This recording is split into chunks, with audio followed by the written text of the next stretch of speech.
তৃণমূল বিধায়ক হুমায়ুন কবির যখন দলের বিরুদ্ধে বিস্ফোরক অস্বস্তিতে তৃণমূল, তখন বিজেপির অস্বস্তি বাড়ালেন তাদেরই সাংসদ অভিজিৎ গঙ্গোপাধ্যায়।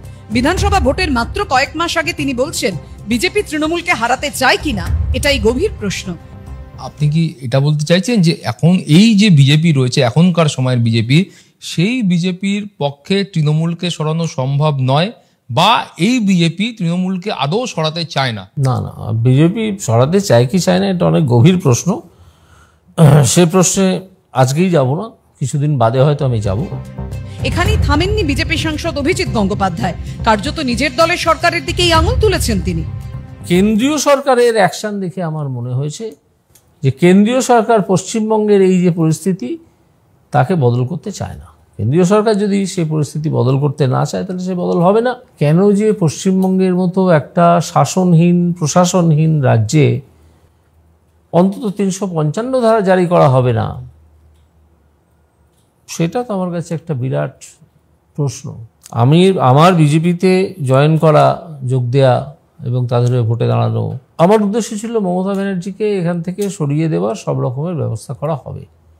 সেই উদ্দেশ্যের ধারে কাছে আজ পর্যন্ত আমি গিয়ে উঠতে পারিনি, এবং তার দায় মূলত কেন্দ্রীয় সরকারের। কেন্দ্রীয় সরকার এই জন্য কিচ্ছু করেনি। 21-এর বিধানসভা ভোটে ভরাডুবির পর প্রচারে হিন্দিভাষী নেতাদের ওপর জোর দেওয়া নিয়ে ক্ষোভ উগরে দিয়েছিল রাজ্য বিজেপির একাংশ। এবার 26-এর বিধানসভা ভোটের কয়েক মাস আগে হিন্দি বলয়ের নেতাদের নিয়ে বিস্ফোরক মন্তব্য করলেন বিজেপি সাংসদ অভিজিৎ গঙ্গোপাধ্যায়।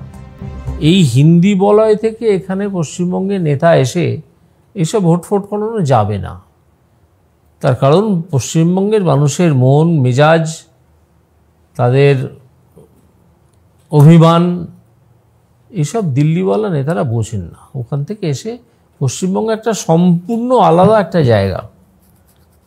পশ্চিমবঙ্গের মৃত্তিকা, পশ্চিমবঙ্গের মানুষ, তাদের চিন্তাভাবনা, এটা বাকি ভারতের, উত্তর ভারতের সঙ্গে অন্তত মিলবে না।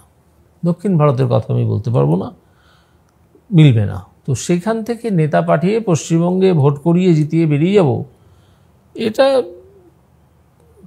একটা অবাস্তব চিন্তাভাবনা। এসব করে কিছু হবে না।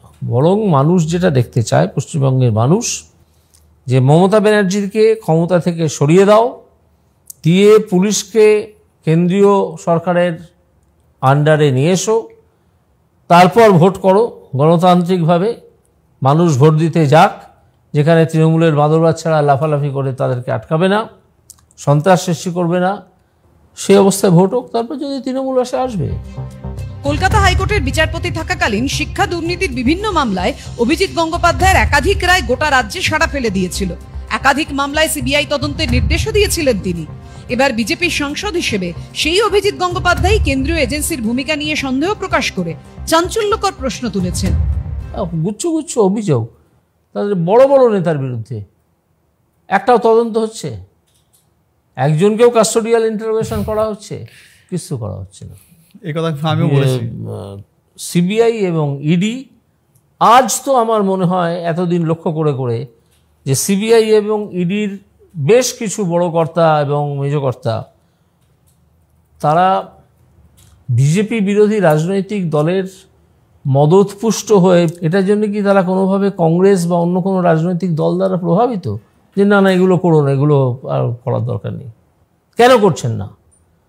I call upon Mr. Probin Sood, Director of CBI, to go before the Chief Prime Minister and explain why all these things have not been done. আমি আপনাকে বহু উদাহরণ এক্ষুনি দিয়ে দিতে পারি। অভয়া মামলা থেকে, ওই পুলিশ অফিসার রাজীব কুমারের মামলা থেকে, এডুকেশন স্ক্যাম থেকে, এক্ষুনি দিয়ে দেবেন।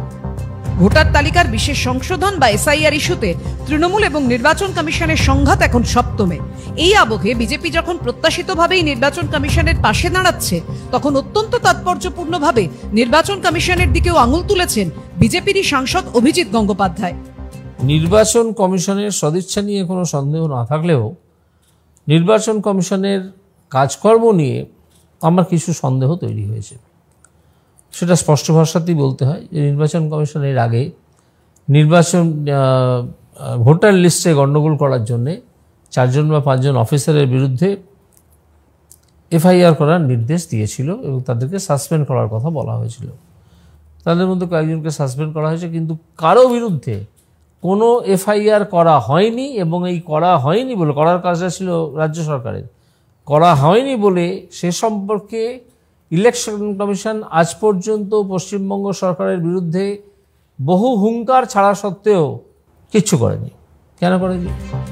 অভিজিৎ গঙ্গোপাধ্যায়ের মন্তব্য রাজ্য রাজনীতিতে নতুন বিতর্ক উস্কে দিয়েছে। কি বন্ধুরা, এখন আবার আমাকে বলবে কি আমি হিন্দু বিরোধী? বলবে না?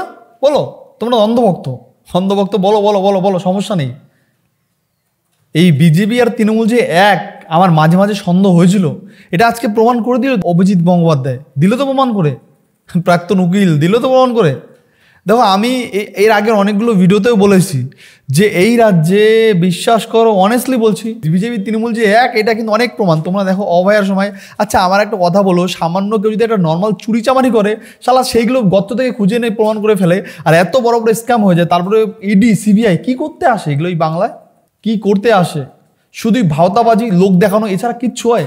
আচ্ছা মনে করো একটা ঘটনা যখন হয়, হ্যাঁ ইডি আসলো, ফরেন্সিক টিম পরীক্ষা করে, এই করো ওই করো সেই করো, আচ্ছা পরে সেগুলো রিপোর্ট কি আমরা পাই? বলবে রিপোর্ট পাই আমরা? তোমরা কিন্তু অন্ধভক্ত ধর্মের নামে, হ্যাঁ বিজেপি জিন্দাবাদ, ঐক্য হিন্দু ঐক্য হিন্দু, এইটাই করো তোমরা। কারণ তোর বাপ মারা যাবে, মা মারা যাবে, তারপর তোমরা ঐক্য হিন্দু ঐক্য হিন্দু হবে না কোনো তদন্ত? শিক্ষিত লোক এরা হলো শিক্ষিত, অশিক্ষিত মূর্খ না আমাদের মতন। আমরা অশিক্ষিত মূর্খ, যদি কেউ বলে জয় বোম বলে দৌড় দিই আমরা, এরকম না করলে হবে না ভাই। শিক্ষিত হতে হবে, এটা তো বাস্তব। উনি যে কথাগুলো একটাও ফেলনা না। আর আমি এই কথাগুলো এর আগে অনেকগুলো ভিডিওতে অনেকবার এক্সপ্লেন করেছি, বলেছি, একবার দুইবার না, 1000 বার বলেছি। এগুলো কি ফেলে দেওয়ার মতন কথা? উনি যে কথাগুলো বলে শিক্ষিত মানুষের কথা, এতদিন আমি বলেছি, আমার অনেক ভিডিওতে বলেছি, আর এখন উনি বলছে। সত্যি কথাগুলো আমার সঙ্গে মিলে গেল ভাই, আমার সঙ্গে মিলে গেল। আমি যে এর আগে অনেক ভিডিওতে এই কথাগুলো বলেছি, সেটা আমার সঙ্গে মিলে গেল। ভাবো, ভোটের আগে কিন্তু এটা বিস্ফোরক মন্তব্য করে দিল অভিজিৎ গঙ্গোপাধ্যায়, বিস্ফোরক মন্তব্য করে দিল। সত্যি তো, যে বাংলায় এত নেতাদের নামে এত বড় বড় স্ক্যাম থাকা সত্ত্বেও ইডি সিবিআই এসে খুঁজেই পায় না, বুঝতেই পারে না, তদন্ত হয়। এই তদন্ত সারা জীবন চলবে, তাও কিছু হবে না। হ্যাঁ, তদন্ত তখনই চলে যখন কোনো প্রেস বা কোনো কেউ জিজ্ঞেস করে, আচ্ছা ওই ঘটনা কী হলো দাদা? ও আচ্ছা আচ্ছা, ওই ঘটনাটা, ওটা এখনও তদন্ত চলছে। আবার 3 বছর পরে যাবে, আচ্ছা দাদা স্যার বলছি আমার ঘটনাটা কী হলো? ও এত তাদের কিছু হয় না, বললেই সব কিছু হয়ে যায় না, এখনও তদন্ত চলছে। আবার 5 বছর পরে যাবে, স্যার বলছিলাম ওই যে 5 বছর আগে একটা ঘটনা ঘটেছিল না আমার মেয়ের, সে ঘটনা কী হয়েছে? আবার তুমি এসো, এই তোমাকে 2 দিন আগে বললাম না যে তদন্ত চলছে, এখন জালিও না, এখন আমি অন্য একটা কেস নিয়ে ব্যস্ত আছি। আবার তুমি যাবে তোমার আশা নিয়ে, 10 বছর পরে যাবে, স্যার বলছিলাম স্যার ওই 10 বছর আগে আমার একটা মেয়ের একটা ঘটনা হয়েছিল না স্যার, ওইটার জন্য কি তদন্ত করে কিছু পেয়েছেন আপনারা? ওফ, তুমি এত কিছু 10 বছরের কেস এতদিন খুঁজে পাওয়া যায়, বোঝা যায়, এতদিন প্রমাণ থাকে, প্রুফ থাকে, তুই এতদিন পরে চলে আসো, যখন তখন চলে আসো। এই এটা থানা, যখন তখন আসবে না, এটা থানা, এটা সরকারি অফিস, এখানে যখন তখন এসে কৈফিয়ত চাওয়া যায় না। যা তো এখান থেকে, তো মাথা গরম করো না, যা তো এখান থেকে। 10 বছর আগের কেস এখন তদন্ত করতে আসছে, কে খুঁজে বার করবে 10 বছর আগের কেস? ওগুলো এখন খুঁজে বার করার মতন ক্ষমতা আছে কারো, বা খুঁজে বার করা যাবে 10 বছর আগের কেস? তুমি এতদিন কি করছো, এতদিন আসুনি কেন? তখন তুমি ভাবে তুমি একটা হয়ে যাবে, তখন ভাববে 2 মিনিট শকড হয়ে যাবে তুমি। এই কারণে শকড হবে তুমি, তখন তুমি ভাববে যা সালা, এতদিন আমাকে বলছিল তদন্ত চলছে তদন্ত চলছে তদন্ত চলছে, আর এখন বলছে এত বছর হয়ে গেছে ওই কেসের কোনো খোঁজ নেই, এত বছর হয়তো খুঁজে পাওয়া যায়নি কি? বারে বাবা, এটাই আইন এই রাজ্যে বর্তমান সময়। এই রাজ্যে না, ভারতের যে কোনো রাজ্যে টাকা ফেকো, মাল কামাসা দেখো। টাকা নাই, বিজেপি সরকার, টিএমসি সরকার, কোনো সরকারের সুরাহা পাবে না, আমার মনে হয় এটা। আমার একটা এক্সাম্পল তোমরা বোঝাও, রাজ্যটাকে চালায় আমাদের রাজ্যের সরকার তৃণমূল কংগ্রেস, কেন্দ্রকে চালায় স্বয়ং নরেন্দ্র মোদী, যাকে আমিও ভালোবাসি, রিয়েলি আমিও কিন্তু ভালোবাসি, শুধু ওই নামটাকে, ওই মানুষটাকে ভালোবাসি। আচ্ছা রাজ্য বড় না কেন্দ্র বড়? নিশ্চয়ই মূর্খরা বলবে যে রাজ্য বড় না, রাজ্য বড় না, বড় কিন্তু কেন্দ্র। এই রাজ্যটা তো শুধু রাজ্যকে শাসন করে, কেন্দ্র পুরো একদম ভারতবর্ষটাকে শাসন করছে।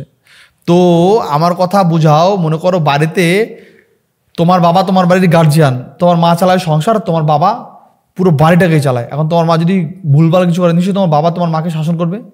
করছে কই? বাবা মা যখন রাত্রেবেলা ঘুমাতে যাচ্ছে তখন দুজনে ঠিকঠাক ফুসফাস করে মিলে যাচ্ছে, মরছে কারা? সন্তানরা বোকা হয়ে যাচ্ছে, মানে আমরা সন্তান। আমি জিনিসটা বুঝি না যে এই রাজ্যের মতন জায়গায় এত বড় বড় এই তামান্না কেস হলো, সব কিছুতেই মানুষ কি চায়? মানুষ চায় আমাকে ইডি মামলা দিতে হবে, সিবিআই মামলা দিতে হবে। ঘন্টা ইডি সিবিআই মামলার পরে কিছু হয়, ইডি আসে, ফরেন্সিক টিম আসে, মাটি সাটি নিয়ে একটু পরীক্ষা টরীক্ষা করে, আবার এই কি একজন লোক আছে না, ওনার নামটা কি জানি, আরে বলো না ওনার নামটা কি, আরে উনি রাজ্যপাল, কি করে বলো তো উনি, শুনেছো উনি গিয়ে ওই রাজ্যপাল রাজ্যের যে কোনো জায়গায় গেছে, গিয়ে ওইখানে মানুষ তার কাছে গিয়ে তার পায়ে পড়ে যায়, রাজ্যপালের পায়ে পড়ে যায়, হাত জোর করে, এই করে কত মানুষ দুঃখ প্রকাশ করে ওনার কাছে, উনি হ্যাঁ দেখেঙ্গে সব কিছু দেখেঙ্গে, কি দেখেছে উনি এই অবধি, দেখে তো নি, সব জায়গায় যায় শুধুমাত্র নাটক করতে যায়, শুধুমাত্র নাটক কামাতে যায়, শুধুমাত্র ফেম কামাতে যায়, কিছু করেছে? আচ্ছা কেন্দ্র তো চাইলে অনেক কিছু পারে, এই যে এতগুলো কেস এই রাজ্যের মতন জায়গায় হলো, এই অভয়াকাণ্ড হলো, তারপরে তোমার এই তো এই করো চাকরি দুর্নীতি হলো, একের পর এক কত কেস হলো, কি হয় বন্ধুরা, একটু জাস্ট টাচ দিয়ে ছেড়ে দেয়, একটু টাচ তারপরে ছাড়। কেন? এত বড় বড় কেসে এত লোক ধরা পড়ে, তাদেরকে 2 বছর 1 বছর জেলে রেখে ছেড়ে দেয়। আর বিশ্বাস করো রিয়েলি এটা যদি সাধারণ কোনো মানুষ হতো না, ওর মৃত্যু করে দেবো জেলের মধ্যে, বল জেলে তুই বসে মর, এখন তোর আর বাইরে বেরোতে হবে না। আমি একটা কথা আগেও বলেছি, এখনো বলছি, অভিজিৎ বাবু যে কথাগুলো বলেছে উনি কিন্তু একটাও ভুল কথা বলেনি। যারা এই যে চোখ বন্ধ করে বিজেপিকে ভালোবাসো, বিজেপি করো, তাতে কিন্তু আমার কোনো রাগ নেই। আমরাও চাই যে দেশের বা রাজ্যের দুটোই বদল হোক, দেশের বদল হোক কি না হোক সেটা বড় কথা না, রাজ্যটা কি বদল হোক আমরাও চাই। কারণ এই রাজ্য যে কেন্দ্রের সঙ্গে সেটিং, এটা তো আমরা বুঝি না। মনে করো রাজ্য এসে আমাদের এখানে থাপ্পড়, মানে কেন্দ্র এসে না বাবু কাঁদিস না থাক আমরা পরে দেখবো, কিন্তু দুজন গিয়ে আবার 2 হাত গিয়ে এরকম মিলে আছে, সোনা মনা মিল আছে, বলে তুই গিয়ে থাপ্পড় মারবি আর আমি গিয়ে চুমু খাবো, ঠিক আছে, কোনো সমস্যা নেই, মানুষকে এইভাবে বোকা বানিয়ে রাখবো। আচ্ছা আমাকে একটা কথা বোঝাও, দেশের প্রত্যেকটা মানুষ জানে কে চুরি করছে, টাকা কোথায় যাচ্ছে, কোথা থেকে টাকা কোথায় যাচ্ছে, সবাই জানে। যেখানে কুণাল ঘোষের মতো লোক নিউজ চ্যানেলে গিয়ে বলে আসছে এই টাকা কোথায় যায়, কার বাড়িতে যায়, সব কুণাল ঘোষ বলে আসছে। ওই কুণাল ঘোষকে তো ইডি এখন অব্দি ধরেছিল? ধরেনি। আচ্ছা আমাকে একটা কথা বলতো, দেশের একদম যারা গরিব সাধারণ মানুষ, কোনো একটা সাধারণ মানুষকে গিয়ে জিজ্ঞেস করবে এই যে দুর্নীতি হয়, দুর্নীতির টাকাটা কার বাড়িতে যায়, তা দেশের সব সাধারণ মানুষ কি বোকা? সবাইকে জিজ্ঞেস, সবাই কিন্তু একটাই প্রশ্ন দেবে যে একজনের বাড়ি যায়, একটা টালির ঘরে যায় ওই টাকাটা। সবাই জানে, কিন্তু এই রাজ্যের ইডি সিবিআই কেন্দ্র সরকার জানে না, কারণ তারা জানে না, তারা জেনেও জানতে চায় না। চাইলে কিন্তু তারা অনেক, এই যে অভিষেক ব্যানার্জির বউর অনেকগুলো কেস হলো, কই কিছু হয়েছে? সবাই জানে যে কয়লা চুরির টাকা কার কাছে যায়, বালু চুরির টাকা কার কাছে যায়, বিজেপির নেতারাও চিৎকার করে করে বলে, তারা সব জানে, ওদিকে ইডি সিবিআই আর কেন্দ্র কিছু জানে না। বাহ কি সুন্দর নাটক, বিশ্বাস করো রিয়েলি আমার মাঝে মাঝে মনে হয় কি শুভেন্দু অধিকারীকে তৃণমূল এখানে পাঠিয়েছে, ওই যে তুই যা, মানে তো ওই পার্টিটাকে তো ধরার মতন কেউ নাই, কারণ আমাদের পার্টিটা বাঁচতে গেলে বিজেপিকেও আমাদের বাঁচিয়ে রাখতে হবে। যে বিজেপিকে বাঁচিয়ে রাখতে হবে এই কারণেই যে বিজেপি থাকলেই আমরা থাকবো। বিজেপি ভাই মুসলিম বিচ্ছেদ কথা হবে, আর সেই মুসলিম ভাইদের আমি কি জড়িয়ে ধরবো? আমি যদি তার মুসলিম ভোটটা পাচ্ছি, হিন্দু ভোটটা তোরা একটু নিলে নিবি, আমার দুজনে মিলে ক্ষমতা থাকবো, সমস্যা নাই, কিছু কোনো সমস্যা নাই। আর আমরা মাঝখানে যারা মিডিল ম্যান, তারা হলো 1 নম্বরের ড্যাশ। এই রাজ্যের মানুষ কাকে বিশ্বাস করবো? ওদিকে সিপিএম, ওদের কথাবার্তা শুনে তো ওদের দিকে ফিরেও তাকাতে মন চায় না, ওদের কথাবার্তা শুনে ওদের দিকে ফিরে তাকাতে মন চায় না। সিপিএম মানেই এখন মানুষের চোখে একটা দেশদ্রোহীতে পরিণত হয়ে গেছে।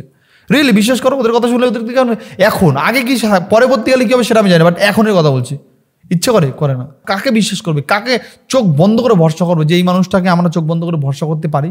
আছে? নেই এমন কোনো মানুষ। যাই না বাংলায়, যাই না বাংলার ভবিষ্যৎ পরবর্তীকালে কী হবে, নাকি এরকমই ভাঙা তৈরির মতো নৌকা দুলে দুলে চলবে, সেটা মানুষ বলবে বা বাংলার জনগণ বলবে, কিছু বলার নেই আমার ভাই। তো আজকের মতো ভিডিও কাহিনী শেষ করছি, নেক্সট টাইম দেখার জন্য কোনো ভিডিও কোনো পর্ব।